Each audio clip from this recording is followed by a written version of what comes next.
बदर, मुसलमानों की पहली जंग।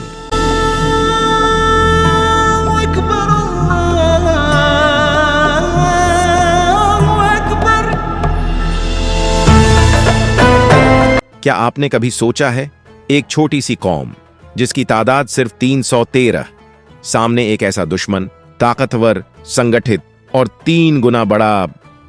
क्या यह टकराव सिर्फ एक जंग था या इतिहास का सबसे बड़ा मोड़? कौन थे ये लोग? क्यों वो मैदान जंग में उतरे?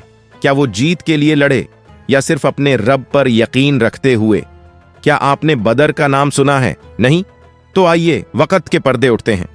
साल था 624 ईस्वी, महीना रमजान का मुबारक महीना, जगह अरब की तपती रेत में बसा एक छोटा सा मैदान, नाम बदर। यहां लड़ी गई इस्लाम की पहली जंग। यहां तय हुआ कि हक और बातिल अब एक साथ नहीं चल सकते। मुसलमानों की ये छोटी सी जमात, जिसे मदीना से निकाला गया था, जिसके पास ना हथियार थे, ना जराए, ना तजुर्बा, बस एक चीज थी, ईमान, अटल, मजबूत, रूह से जुड़ा हुआ। और दूसरी तरफ कुरैश की फौज, तादाद में ज्यादा, हथियारों से लैस, गरूर से भरी हुई। 17 रमजान की सुबह दुआओं का शोर था।